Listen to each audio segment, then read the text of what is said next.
y'all, welcome back to Make It Dairy Free. Today we are going to be talking about one of my favorite appliances. It is an appliance that many of you also have in your home. We are going to be talking about the Instapot.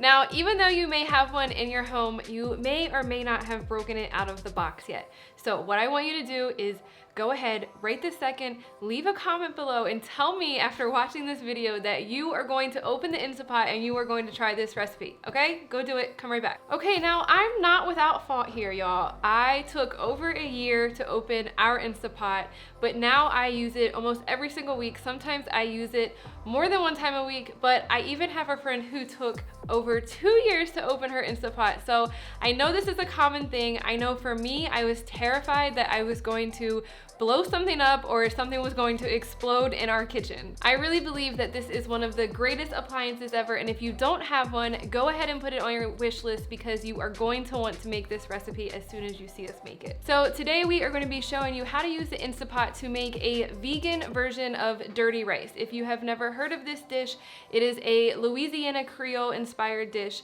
and it gets its name when you cook white rice with meat, and then when it's all cooked together, it turns brown. And so they called it dirty rice. Don't worry, there's nothing dirty about it. It's actually a really delicious recipe, and we are going to veganize it by using some vegan chicken strips, some beefless meat crumbles, and then some vegan sausage as well. No worries if you don't have an Instapot. We will also be telling you in this video how to make it on the stovetop. And if you are whole foods plant-based, we'll also be telling you how to skip those mock meats and also how to use some whole foods like mushrooms and stuff to make a similar dish to this without using those ingredients. All right, so I have talked long enough. Let's show you exactly how to make this recipe in the Instapot, quick and easy. Let's go. First up, you are going to get out all of your ingredients. One reason to love the Instapot is that nothing has to be pre-cooked before going in. We're going to start this recipe off by hitting the saute button on our Instapot and adding some oil until it gets hot. If you are oil free, swap this out with a few tablespoons of vegetable stock. Then we are going to toast our brown rice. We like using brown rice, but you could also use white rice. You just need to reduce the cook time to 10 minutes. Once your rice is toasted, you are going to add in the red onion, green peppers, and celery and cook that down until soft, just a few minutes. One tip here is to keep stirring. The Instapot does get really hot, and so it can start to burn quickly, and we don't want burnt rice or veggies here. Once you feel like your veg is softened, you can go in with your garlic and cook for just about a minute until you start to notice that fragrant garlic smell. Then you are going to hit the cancel on your Instapot so the saute method stops.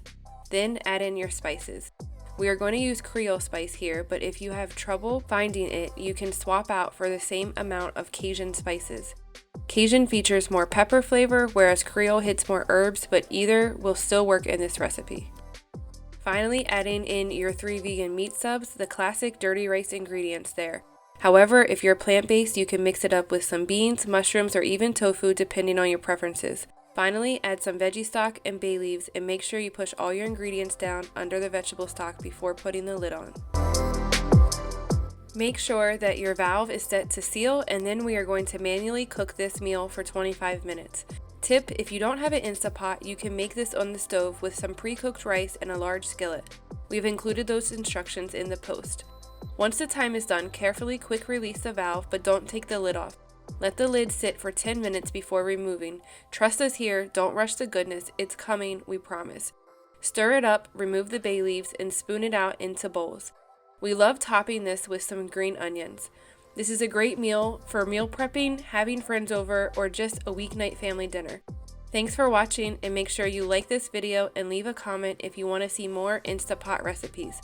If you have one in mind, let us know what we should make next. We'll see you soon.